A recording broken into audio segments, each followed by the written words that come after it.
Greetings and salutations, everybody, and welcome to my YouTube channel. My name is Andrew Kirchhoff, and today we're going to be talking about the fantasy football top 10 defensive rankings, right? The defense rankings. Now, a lot of people don't do this, right? And rightfully so. I think ranking defenses are extremely difficult because, quite honestly, it's a little bit random, right? Who knows whether someone's going to get a pick six or not? Who knows whether it's going to be a sack strip fumble for a scoop and score for 6, right? These are kind of things that you can't really anticipate, but I'm going to do my best to try to determine who, in my opinion, is going to be the best defenses for the 2018 fantasy football season. So let's take a ride. Let's go on this trip, and let's see how exactly I'm going to have to break down this top 10 list for the 2018 season. Hey, how's it going, everybody? Yes. The pictures did not change. It is Jalen Ramsey of the Jaguars. I think the Jaguars, the Jaguars, the Jacksonville Jaguars are going to be the number one defense, right? Now, you might be thinking, well, that's an obvious. Again, all my number ones happen to be obvious because it is what it is. I don't know what to tell you. I'm not going to go ahead and say that somebody else is the number one because it wouldn't make sense. The Jaguars last season had the most points for defenses, right? A lot of leagues, honestly, don't play with defenses anymore. I personally like it. There's an extra skill involved with it and extra points. I like high-scoring fantasy leagues. That's why I like to play some Superflex. Anyway, the Jaguars. Let's talk about this, right? Overall, okay, I'm going to break down the Jaguars' defense, right? Besides the fact, Jalen Ramsey, they have AJ Boye as another corner, who are two lockdown corners that, are ridiculously good, right? Jalen Ramsey talks as much smack as he does for a reason. It's because he can, because he's that good, right? They're flanked by Barry Church and Tashawn Gibson as the strong safety and the free safety for the Jaguars. Both of them had 4 interceptions last season, if I'm not mistaken. So, this secondary is extremely productive fantasy-wise. Who knows if they're going to get interceptions this year, right? That's a random thing. But I think if anybody's going to get defensive stats, it's going to be the Jaguars because of how dominant that defense is, right? It got them to the AFC Championship game last season. And then Bortles somehow managed to F it up because he could not score a point. Anyway, so other than that, the secondary, right? While having a secondary like Boye, Church, and Jalen Ramsey, that gives a lot of time for your defensive line to get after the quarterback, right? The Jaguars last season had the second most sacks in the entire NFL, right behind the Steelers, but they still had 55 sacks throughout the entire season, right? Guys like Yannick Ngakoue at defensive end, Malik Jackson on the interior D-line, Calais Campbell, who, had an extremely good year last season. He had a Pro Bowl season. He had a season where, he came over from the Cardinals and revitalized himself. He created this Saxonville defense, right? It's no longer Jacksonville. It's the Saxonville Jaguars, right? Also, they went and acquired guys like Marcel Darius via trade. I think they traded a 5th-round pick for Marcel Darius, another dominant interior defensive lineman. I think they have Dante Fowler as an outside backer slash guy that comes off the edge for them. They've got an extremely talented defensive line that gets after the quarterback. And it's not hard when your corners and your safeties are locking people down, right? Besides even that, okay, obviously, if you don't already know, Paul Postlesny retired this past offseason. Amazing backer for the Jaguars for the last, 8 to 10 years. I don't even remember how long he's been playing for because he's been playing for so long. Paul Postlesny was a monster, right? Hopefully, he taught the young guys they're here to stay and, wreck shop. Telvin Smith, Miles Jack make up these linebackers. I'm telling you, this Jaguars defense up and down is incredible. They look great, okay? Besides having the second most sacks, and I think they may have had the most interceptions. You know what? I got to check that because it's actually quite an important statistic in my opinion. A little bit of lag. Beep, whoop. Oh, there it is. Look, the camera's lag. Everything's lagging. It's That means that we're doing everything correctly, okay? Let's see who had the most interceptions. They had the second most interceptions behind the Baltimore Ravens last season, okay? So, prospectively, second most sacks, second most, but they had a lot of touchdowns last year, right? That's a stat that it can't be anticipated. You can't guess that a team's going to get interceptions for 6, right? You can guess that Keenan Allen's going to catch touchdowns. Why? Because in the past, when they get down to the 20-yard line red zone, they throw him the ball, right? When, Jalen Ramsey's back is to the end zone, does he get interceptions for touchdowns? There's no stat proving that he does. So I'm just going to go ahead and say the only stat I want to look for is, does the defense look like it's built for success? And on top of that, how much points did they allow last season? Another number 2, right? Yet they're number 1. The Jaguars allowed the second lowest amount of points per game. They only allowed 16.8 points per game last season. This defense gets after it, to be honest. Another thing to notably understand real quick, do not draft defenses early. Please don't, right? If the Jaguars go off the table, so be it. But do not take them early, please. Anyway, a thing to know, the Jaguars last season had a really easy division, right? Marcus Mariota was a mess. There was no Andrew Luck. Deshaun Watson tore his ACL. They were going against Jacoby Brissett, a mess of a Mariota, and Tom Savage and TJ Yates. Honestly, the Jaguars, it was a perfect season for them. They're coming back for revenge. They're hungry. They want to get to that Super Bowl. So we'll just have to wait and see. Anyway, let's go ahead and move on to our number 2 defense. Number 2, the Minnesota Vikings. Okay, so the Minnesota Vikings, speaking of points allowed, were the number 1 team when it comes to points allowed. They allowed the fewest points per game last season. On average, they allowed 15.8 points per game. Okay, now, I've said this before in prior videos. The Vikings, in my opinion, they're gonna make a run this year. They're gonna try to win a Super Bowl. That's why they've acquired Kirk Cousins, right? That's why they went out the other day and signed George Iloka, right? The safety formerly from the Bengals. They're building this roster. They went and picked up Sheldon Richardson this offseason. They're building this roster so they can win a championship, okay? And I think they're going to be capable of doing so because this defense is so strong, okay? Let me go ahead and run up and down this defense, okay?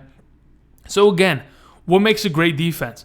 Well, I'm going to start with corners again, the secondary. As you can see on the screen, we have Harrison Smith from Notre Dame a couple years back. This guy should have been the defensive MVP last year. He was an absolute monster. And I think he got snubbed for All-Pro, if I'm not mistaken. Some terrible voting. I don't understand how they do this. But Harrison Smith's an animal. Besides him, Xavier Rhodes, one, if not the best corner in the NFL. Xavier Rhodes, hands down. Him and Jalen Ramsey are that 1 and 2 corner slots, right?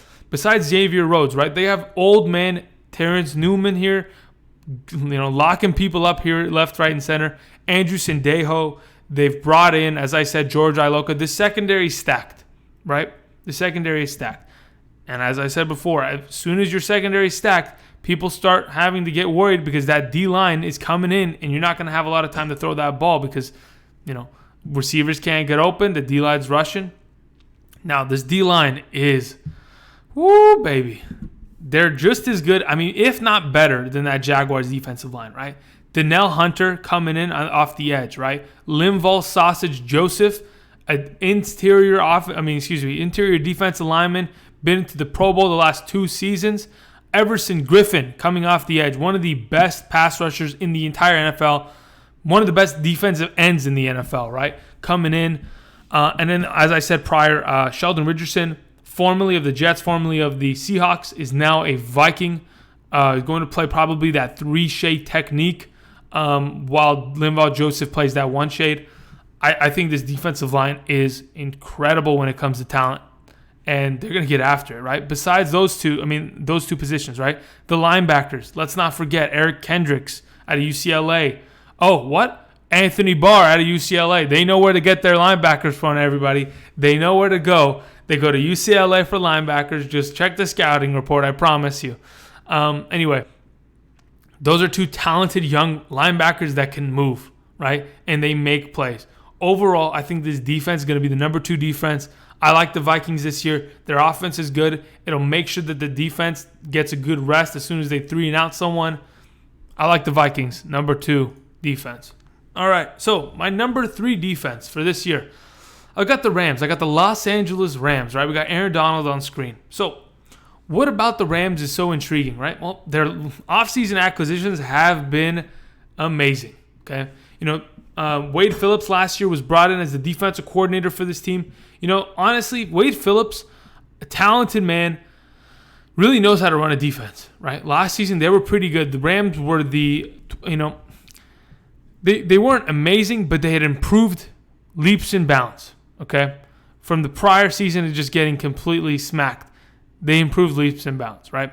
Not only is that Rams defense good, they're going to be bringing in a boatload of talent, right? They went and they signed Ndamukong Suh.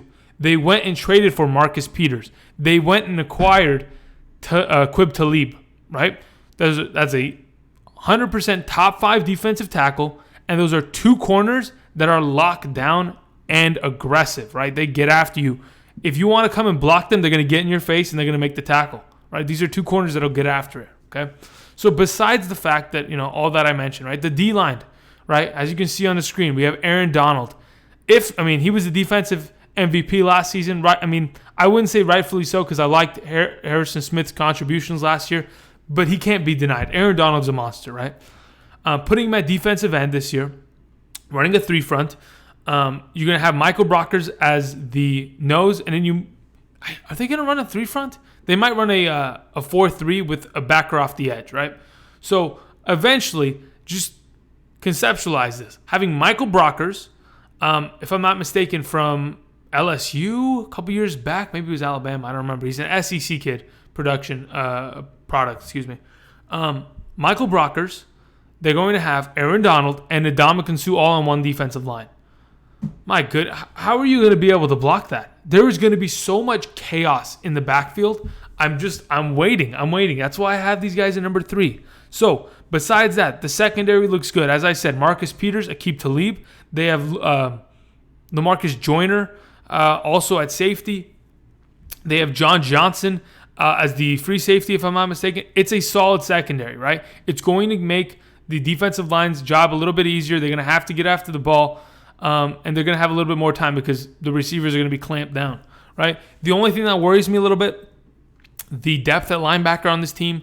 Mark Barron is transitioned to linebacker from safety position, but, they no longer have Alec Ogletree and they no longer have Connor Barwin, who were main contributors of the linebacker rotation last season.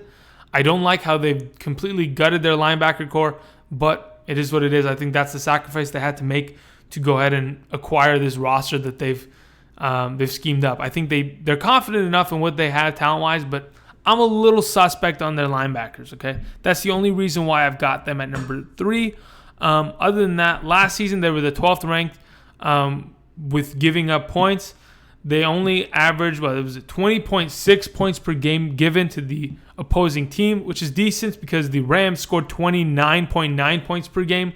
So they were going to blow out everybody, right? The offense was scoring so quick, the defense is like, we got to go play again? Goodness.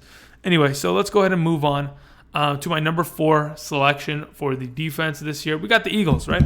The Super Bowl champions, Eagles, right? We got Fletcher Cox on the screen. So, I think the Eagles defense 100% revolves around the defensive line. They have, I talked about, Ndamukong Suh, Michael Brockers, Aaron Donald, right? That's a great defensive line.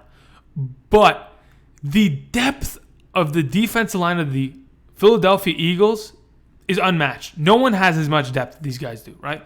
I'm just going to put this in perspective. Obviously, Fletcher Cox, a Pro Bowl guy, a Super Bowl winner, right?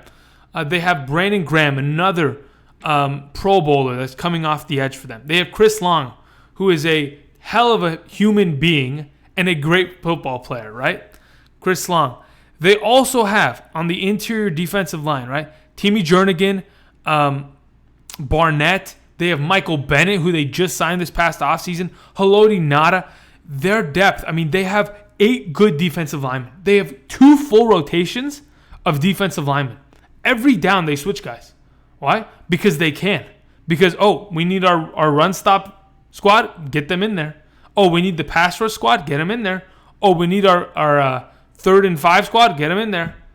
They have so many rotations. They're always fresh. They're always getting after the quarterback and making his life a living hell. Okay? So this coming year, I like the Eagles defense, right? I have them at number 4. Last season, they were the fourth ranked when it comes to allowing points scored. They only allowed 18.4 points per game. Okay? Other than the defensive line, they have pretty good pieces here and there. Their secondary, not Janoris Jenkins, Malcolm Jenkins, Ronald Darby. They have Mills. I mean, it's a decent secondary. I don't think it's elite, as you can tell from what Tom Brady did to them in the Super Bowl. It's not an elite secondary. It can definitely be exploited if you play it the correct way. The linebackers are good. They lost Michael Kendricks this past offseason, but still having Hicks and Nigel Bradham there. It's a decent linebacking core that I think is talented enough to go ahead and produce a number 4 defense. That's why I like the Eagles this year. Let's go ahead and move on to number 5. I got the Chargers, right? A little bit of a weird pick. Not a pick that I was expecting to get to, but after looking at all the statistics that they put up last season, it goes to show that the Chargers they got after it last season. I got Joey Bosa on the screen for you guys. Where do I see the Chargers this year? Joey Bosa and Melvin Ingram are going to get after it on the edge. That's that 1-2 combo. They got Mebane and Lugent on the inside interior defensive linemen. These are two guys that are gap fillers, right? Their defense requires, filling of gaps. That's how they want to approach it. They got 2 people filling out the outside, right, containing Bosa and Ingram. And then they've got 2 huge defensive tackles that just fill the A's and B gaps completely, right? They don't move. They can't be moved. The only problem with this Chargers defense, the only reason that I would ever see them not hitting number 5 this year would be injuries, right? This team has a knack for tearing ACLs, and I just don't get it, right? I was going to say it's something in the water, but they're no longer in San Diego. So how are they tearing ACLs in Los Angeles, right? Like, what is wrong? Like, is it the workouts that they're doing? There needs to be a study. Somebody from Harvard go and do a study on their ACLs, please. Other than that, linebacker-wise, Denzel Perriman, what's his name? Goodness. Jatavius Brown. These are good linebackers, right? They're not elite linebackers, but they're good enough to get the job done. Their secondary is usually what is, sought out for. The reason why the Chargers were so good last year, their secondary with Casey Hayward, Jaleel Adai, they got after it. I think a corner of theirs recently tore his ACL. I got to check real quick. Chargers, corner, ACL. Who tore his ACL on this? Jason Verrett, yeah. That's going to be a noticeable difference. Verrett is an extremely good cornerback. He was great last season. If not the number 1 corner on this team, maybe. But I would probably put him as the number 2 behind Casey Hayward. But then again, it's going to hurt them a little bit, but I think this Chargers defense is still going to get after it. Okay, so that's why I have the Chargers at number 5. How many points per game did they allow? Did I mention that? Yeah, so they were the 3rd lowest amount. So they only allowed 17 points per game last season, right?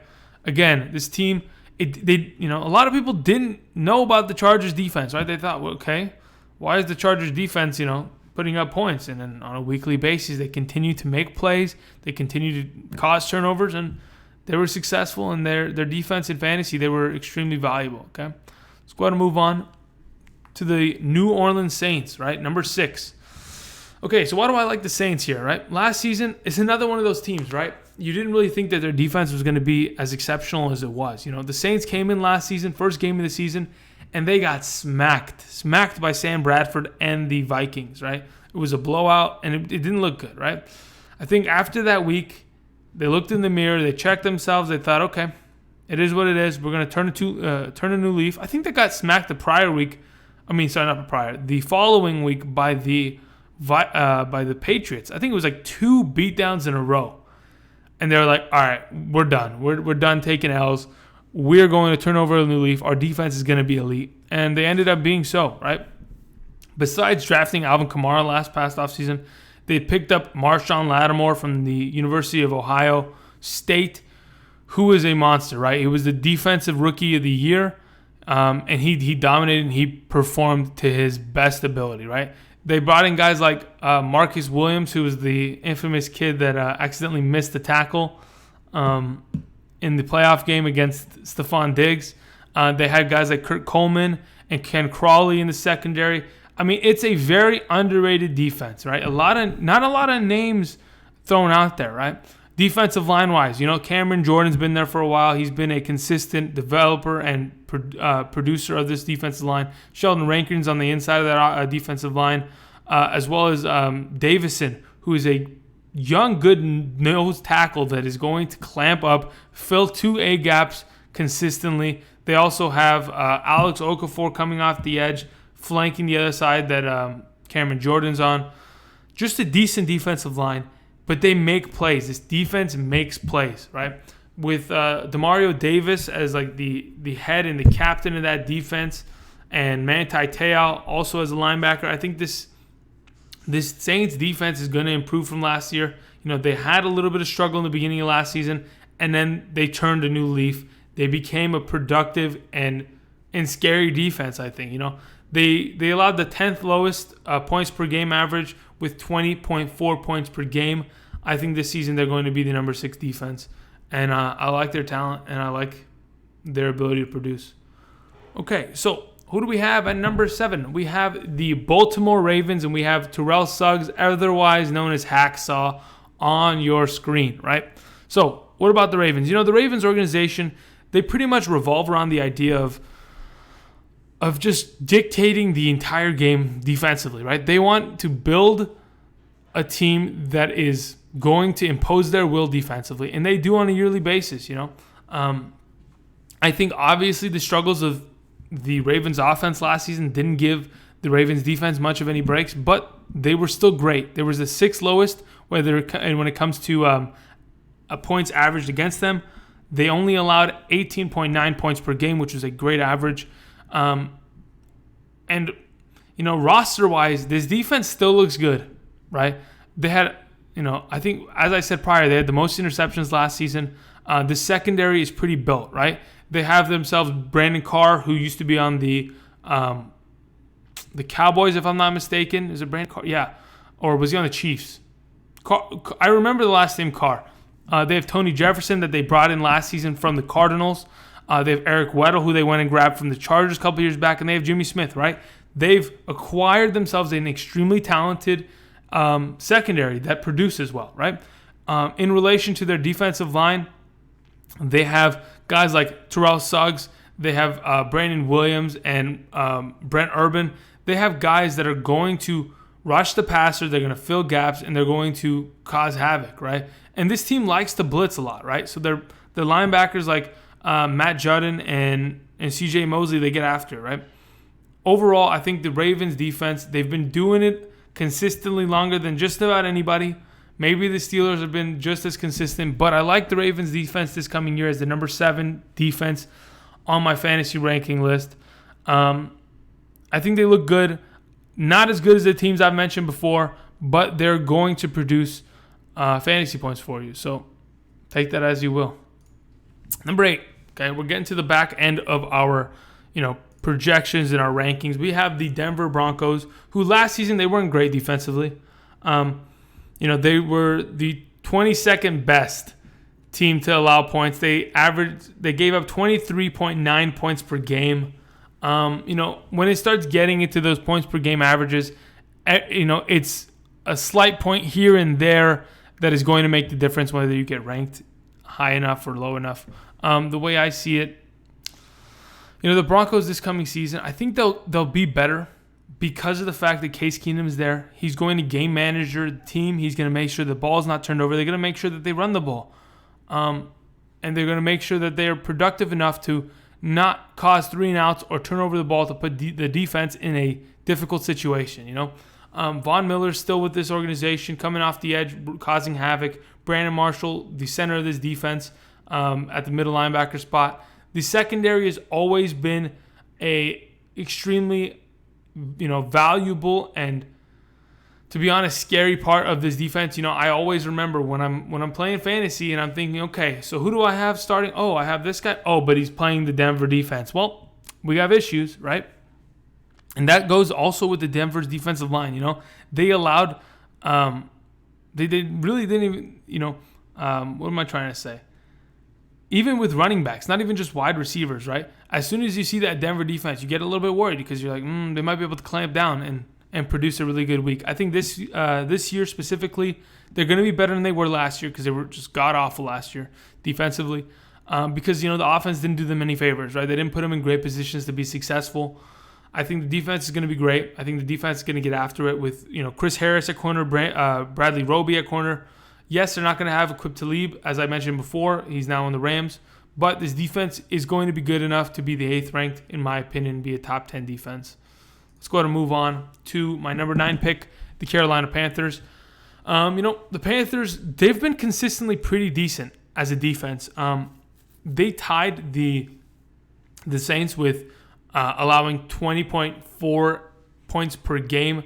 So they're both tied for the 10th and 11th spot in that area. The Panthers are a good defense. As you can see on the screen, they have Luke Kuechly. Their linebacking core is probably one of the best in the league, I think. Luke Kuechly, having a guy like Thomas Davis there, older veteran that's going to get after it. Yes, he's suspended for the first couple games, but that's what happens when you get older. You need to do some steroids and performance-enhancing drugs in order to be relevant. They have Shaq Thompson, who used to be a safety in college. They brought him down. He's a linebacker. He cleans house. This defensive line for the Panthers is also good. Guys like Kawan Short, they brought in Dontari Poe this past offseason. Julius Peppers is still with this team, coming off the edge. I don't know how Julius Peppers is still playing, but he still manages to find a way to end up on the field and make plays. Other than that, their secondary is probably where they're weakest. James Bradbury, Kevon Seymour. Quick story about Kevon Seymour. In high school, I played against him. He was playing corner when he was a senior. I was a left guard as a junior. We beat them, and he's a hell of a player, right?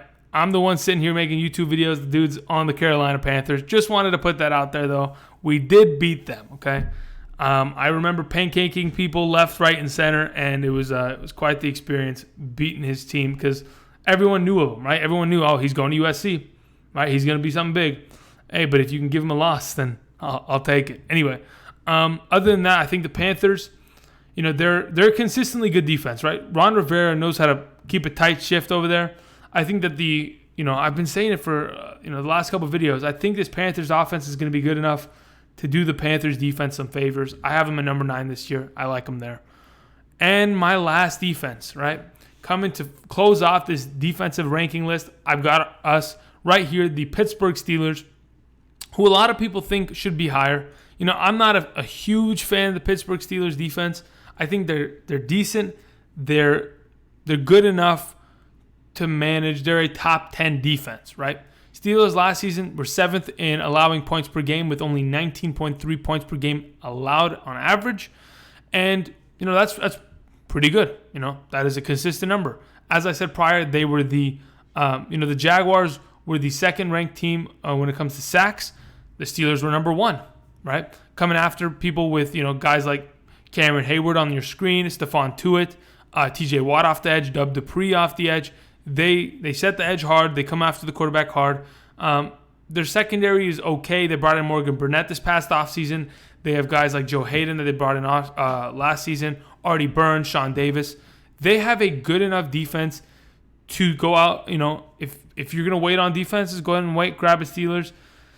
And they're going to produce, right? They're going to put up fantasy points. As you can see, as I said, last season, they allowed the 7th lowest amount of fantasy points per week. And that's a huge stat because majority of the fantasy points that you acquire aren't just from, causing turnovers, touchdowns, and sacks, interceptions, stuff like that, right? It's allowing points too, right? You start with 10 points a week. And as people progress to score, you start to lose those points. This kind of number where they're allowing, less points than other teams, that's a good number to look for. Other than that, I like the Steelers at number 10. Overall, I'm going to go ahead and run it back down. I got the Jaguars at 1. I got the Minnesota Vikings at 2. I got the Rams at 3. The Eagles at 4. I got the Chargers at 5. The Saints at 6. Who did I have at 7? The Saints at 6. Goodness, am I going to forget? The Ravens at 7, excuse me. I had the Broncos at 8. I had the Panthers at 9. And I had the Steelers at 10. Otherwise, that's pretty much it. I want to thank everybody for watching. Please let me know in the comments. Did I miss a team? Is there a team that you think the Bears should have been on this list? I don't know. You tell me. Because that was probably my only other outlier that I thought maybe could have made this list. Other than that, thank you for watching. Please like, share, subscribe this video. Comment below if you liked it, didn't like it. Just let me know. Anyway, thank you, and talk to you guys next time. Later.